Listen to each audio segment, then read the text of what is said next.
ta fréquence cardiaque est trop élevée ou tu as l'impression que tu montes rapidement haut dans tes pulses et tu cherches à savoir comment diminuer ta fréquence cardiaque, eh bien c'est ce que nous allons voir dans cette vidéo. Juste avant, je te rappelle que si tu veux recevoir un plan d'entraînement gratuit, complet, adapté à la distance du triathlon que tu prépares et adaptable à ton propre emploi du temps, eh bien je te laisse cliquer sur le petit i juste ici pour le télécharger ou sur le lien qui est dans la description. Alors avant de vouloir diminuer sa fréquence cardiaque, on va chercher à savoir pourquoi est-ce qu'elle est trop élevée.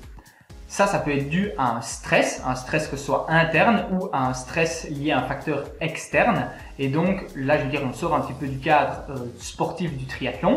Ensuite, ça peut être dû à un effort intense, volontairement intense, comme par exemple lors d'une course de courte durée, où là, eh bien, on peut se permettre justement de maintenir une haute intensité. Ou alors, ça peut être dû soit à un manque d'entraînement, à un manque de volume d'entraînement en endurance, et ça peut être également dû à une fatigue qui s'est installée et qui fait qu'on monte rapidement dans les pulses parce que, eh bien, tout simplement, le corps montre qu'il est fatigué.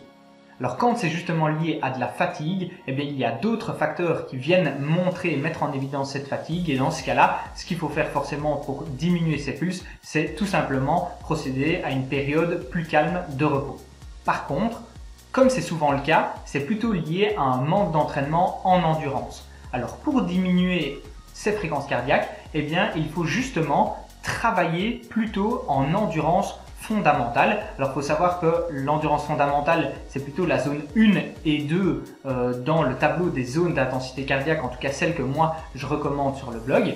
Et durant l'entraînement, on va chercher à être entre 70 et 80% du temps en endurance fondamentale. Et pour les débutants, je parle vraiment pour ceux qui commencent, eh bien là, ce sera même plus élevé puisque le but, ce sera surtout de s'habituer à l'effort d'endurance et donc à tenir plus longtemps sur la durée plutôt qu'à améliorer sa vitesse.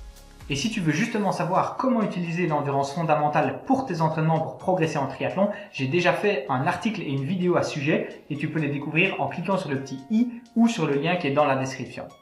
Et plus concrètement, si jamais tu débutes, par exemple en course à pied, puisque c'est souvent là que la fréquence cardiaque va être plus élevée, eh bien, faut pas hésiter à alterner quelques périodes de marche, par exemple 30 secondes de marche, entre quelques minutes de course à pied pour pouvoir s'assurer de rester en endurance fondamentale et de progresser progressivement. Et à vélo, ce que je te conseille, c'est plutôt de ne pas regarder ta vitesse moyenne de tes sorties parce que c'est ça qui te plombe pour le moment et c'est ça qui fait que tu as tendance à aller trop vite durant tes sorties et à être finalement plutôt en zone 3 durant tes entraînements plutôt qu'en zone 1 et 2 d'endurance fondamentale. Donc c'est sûr que si tu veux baisser tes pulsations cardiaques, il faudra dans un premier temps que tu diminues ta vitesse moyenne sur tes sorties, que ce soit en course à pied ou à vélo. Et si justement tu veux utiliser de manière plus précise tes zones d'intensité cardiaque à l'entraînement, eh bien j'ai créé un calculateur automatique ainsi qu'une méthode pour les calculer. Et si tu veux l'avoir, eh bien il te suffit de cliquer sur le petit i juste ici ou sur le lien qui est dans la description pour pouvoir le télécharger.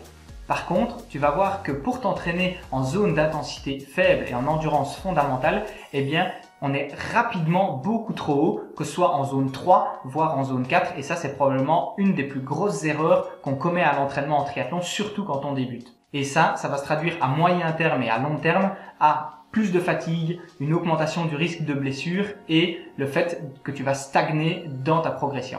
Donc pour être passé par là, je sais qu'au début c'est pas très simple et qu'on a plutôt l'impression de devoir se freiner à l'entraînement pour pouvoir courir lentement ou rouler lentement, mais il faut vraiment être patient parce que après ça, les résultats sont vraiment positifs.